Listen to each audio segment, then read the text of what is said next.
आपल्या भारतीय संस्कृती आणि परंपरामध्ये कार्तिक महिन्याचं विशेष आणि वेगळं असं महत्त्व मानण्यात येतं. कार्तिक महिन्यात प्रामुख्याने लक्ष्मीदेवी आणि श्री विष्णू यांचं पूजन केलं जातं. त्यामुळे या येत्या कार्तिक पौर्णिमेला प्रत्येक स्त्रीने ही 5 कामे नक्की करावीत, ज्यामुळे तुमच्या घरामध्ये अखंड सौभाग्य, अखंड लक्ष्मी नांदण्यासाठी नक्कीच मदत होणार आहे. त्यापैकी पहिली गोष्ट म्हणजे तुम्हाला तुमच्या उंबऱ्यावर सकाळी उठल्यानंतर सर्वप्रथम पाणी शिंपडून घ्यायचं आहे. असं म्हणतात की रात्रभर निगेटिव्ह एनर्जी किंवा 33 कोटी देव, आपले पूर्वज आपल्या उंबऱ्यावर येऊन थांबलेले असतात. मग ज्यावेळी आपण त्यांना त्या उंबऱ्यावर पाणी शिंपडतो त्यावेळी ते प्रसन्न होतात आणि आपल्याला शुभाशीर्वाद देऊन निघून जातात.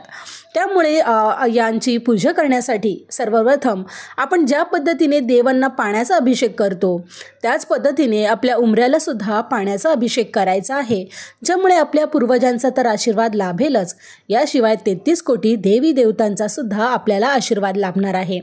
यानंतर आपला उंबरा आपल्याला स्वच्छ करून घ्यायचा आहे. अशा स्वच्छ झालेल्या उंबऱ्यावर तुम्ही पौर्णिमेच्या दिवशी हळदीचं लेपनसुद्धा करू शकता. यानंतर दारामध्ये सुबक अशी रांगोळीसुद्धा काढून घ्यायची आहे. रांगोळी काढल्यामुळे आपला दरवाजा आकर्षक दिसतोच, मात्र यामुळे घरामध्ये सकारात्मकता यायला मदत होते. कार्तिक पौर्णिमा ही अतिशय महत्त्वाची पौर्णिमा मानली जाते. भगवान कार्तिकेय यांचं दर्शन बहुतांश स्त्रियांना होत नाही, परंतु कार्तिक पौर्णिमेच्या दिवशी सर्व स्त्रियांना त्यांचं दर्शन घेता येतं. त्यामुळे हा दिवस विशेष असा मानला जातो. त्याशिवाय या दिवशी महादेवांची सुद्धा पूजा केली जाते. काशी क्षेत्रावर हजारो दीप लावून दीपोत्सव साजरा केला जातो आणि या दिवशी त्रिपुरासुराचा वध झाल्यामुळे याला त्रिपुरारी पौर्णिमा असं सुद्धा म्हटलं जातं. आणि हा दिवस सोमवारी आल्यामुळे या दिवसाला अतिशय वेगळं असं विशेष महत्त्व आहे. सोमवार आणि शिवाय महादेवांचा वार आणि त्यातूनही त्रिपुरारी पौर्णिमा आणि कार्तिकी पौर्णिमा म्हणजेच हा अतिशय असा शुभ संयोगच जुळून आलेला आहे. त्यामुळे या दिवशी शक्य होईल तितकं तुम्हाला भगवान महादेवांचं स्मरण करायचं आहे. महादेवांची व्यवस्थित अशी पूजा करून घ्यायची आहे. याशिवाय लक्ष्मीदेवी आणि श्री विष्णू यांचंसुद्धा पूजा करायची आहे. कार्तिक पौर्णिमा खूप विशेष मानली जाते, कारण या दिवशी धम्मसेनापती सारिपुत्रज्ञाचे परिनिर्वाणसुद्धा झाले होते. या दिवशी ज्या पद्धतीने काशी क्षेत्रावर दिवे प्रज्वलित केले जातात त्याच पद्धतीने तुम्हाला तुमच्या घरामध्ये 5, 7, 9, 11 अशा विषम पद्धतीच्या संख्येनेच घरामध्ये दीप प्रज्वलन करायचं आहे. यामध्ये तुम्ही गव्हाच्या पिठाचे किंवा तांदळाच्या पिठाचे दिवेसुद्धा बनवून घेऊ शकता, मात्र त्यामध्ये तुम्हाला मीठ घालायचं नाही. बिना मिठाचेच दिवे तुम्हाला बनवायचे आहेत. त्यामध्ये किंचित अशी हळद तुम्ही घालू शकता. दिव्यांचं पूजन करून घ्यायचं आहे.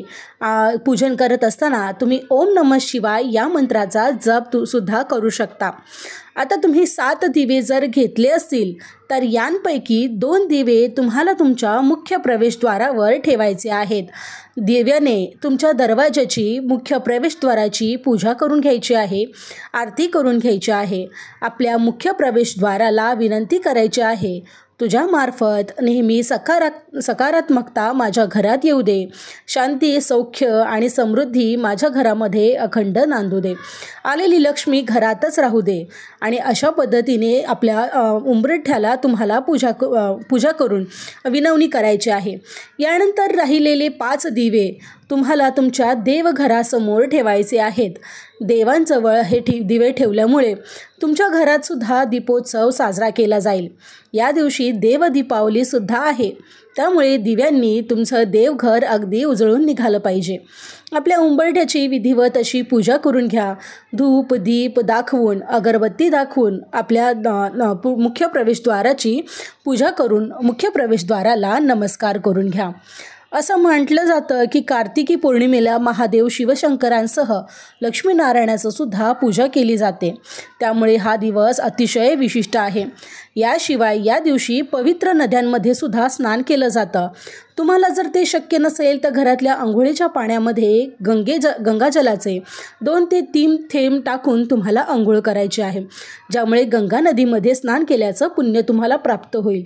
यानंतर मुख्य प्रवेशद्वारसुद्धा तुम्हाला स्वच्छ करून घेतल्यानंतर दरवाजासुद्धा स्वच्छ असा पुसून घ्यायचा आहे। यावर तुम्ही हळद आणि केशर मिश्रित असं स्वस्तिक चिन्ह काढू शकता। हे स्वस्तिक चिन्ह अतिशय शुभ मानलं जातं, त्यामुळे तुम्हाला ते या दिवशी नक्कीच दरवाजावर काढून घ्यायचं आहे। जर ते शक्य नसेल तर तुम्ही हळद आणि कुंकू यांचं मिश्रण करून सुद्धा आपल्या मुख्य प्रवेशद्वारावर स्वस्तिक चिन्ह काढून घेऊ शकता। यानंतर तुम्हाला पौर्णिमेची पूजा करायची आहे। पूजेचा वेळ तुम्हाला मी पुढे सांगणारच आहे, पण या दिवशी महादेवांची पूजा अगदी विशेष मानली जाते। महादेवांच्या पिंडीला अभिषेक करून पाण्याने सुरुवातीला अभिषेक करा, मग दुधाने अभिषेक करा आणि पुन्हा एकदा गंगाजलाने अभिषेक करून पिंड तुम्हाला स्वच्छ करून घ्यायचे आहे। पूजेचा मुहूर्त 26 नोव्हेंबर संध्याकाळी 5:08 ते 7:47 इतका असणार आहे। या वेळेतच तुम्हाला शिवलिंगाची पूजा करून घ्यायची आहे। भगवान शिवासह विष्णूचे सुद्धा तुम्हाला आशीर्वाद यामुळे प्राप्त होणार आहेत। त्यामुळे या दिवशी तुम्हाला क्षमा याचना करून प्रार्थना करून भगवान शिवाचे आशीर्वाद प्राप्त करून घेण्यासाठी शिवलिंगाची विशेष अशी पूजा करून घ्यायची आहे। सर्वप्रथम गणपती बाप्पांची मूर्ती तुम्हाला स्थापन करून घ्यायची आहे, दिवा प्रज्वलन करून घ्यायचा आहे आणि भगवान शिवांच्या पिंडीचा सुद्धा पूजा करून घ्यायची आहे। देवघरात जेव्हा तुम्ही दिवा लावणार आहात तेव्हा घराच्या प्रवेशद्वारावर सुद्धा तुम्हाला दिवा लावायचा आहे। याशिवाय तुळशीची पूजा ही अतिशय विशेष मानली जाते, त्यामुळे तुळशीवर सुद्धा एक स्वस्तिक काढा आणि तुळशीची सुद्धा पंचोपचारे अशी पूजा करून घ्या। तुळशीपाशी आवर्जून तुम्हाला या दिवशी दिवा लावायचा आहे। यानंतर ज्यावेळी चंद्रोदय होणार आहे त्यावेळी तुम्ही तुमच्या टेरेसवर किंवा घराच्या छतावर जाऊन किंवा बाहेर अंगणामध्ये जिथे तुम्हाला चंद्राचं दर्शन होईल अशा ठिकाणी जायचं आहे आणि संध्याकाळी चंद्राला अर्घ्य द्यायचं आहे।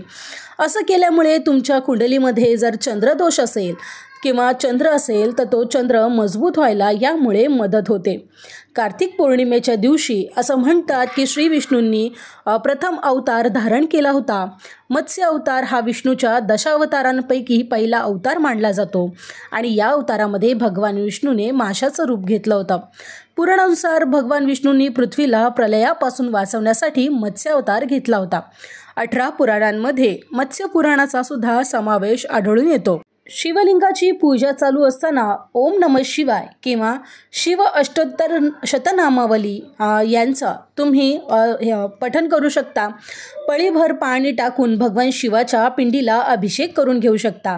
बेलपत्र उपलब्ध झालं असेल तर बेलपत्र अवश्य वाहायची आहेत, फुलं वाहून घ्यायची आहेत आणि भगवान शिवाच्या पिंडीला म्हणजे शिवलिंगावर तुम्हाला भस्मलेपन करायचं आहे। लक्षात घ्या, शिवलिंगावर कधीही हळद आणि कुंकू वाहू नये। तुमच्याकडे जर भस्म असेल तर तो तुम्हाला अर्पण करायचा आहे।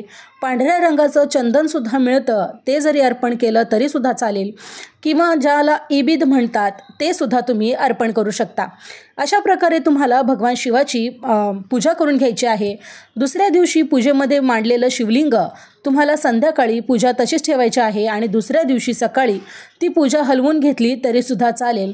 फुलं असतील आणि बाकीचं निर्माल्य हे तुम्हाला वाहत्या पाण्यामध्ये विसर्जन करायचे आहे। अशा पद्धतीने त्रिपुरासुराचा वध केल्यामुळे त्यांचं प्रतीक म्हणून 750 त्रिपुरातील मंत्रोक्त असा पण आपण अवश्य करा आणि भगवानच्या शिवांच्या कृपेने आपल्या घरातील नकारात्मकता दूर होऊन आपल्या सगळ्यांच्या समस्यांचं निवारण व्हावं हीच स्वामींच्या चरणी प्रार्थना करते।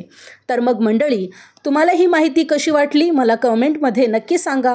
माहिती आवडली असेल तर कमेंटमध्ये ओम नमः शिवाय नक्की लिहा। याशिवाय व्हिडिओला लाईक करायला विसरू नका आणि सगळ्यांबरोबर शेअरसुद्धा करा। चला तर मग भेटूया अशाच एका नवीन व्हिडिओमध्ये अशाच महत्त्वपूर्ण माहितीसह। तोपर्यंत धन्यवाद।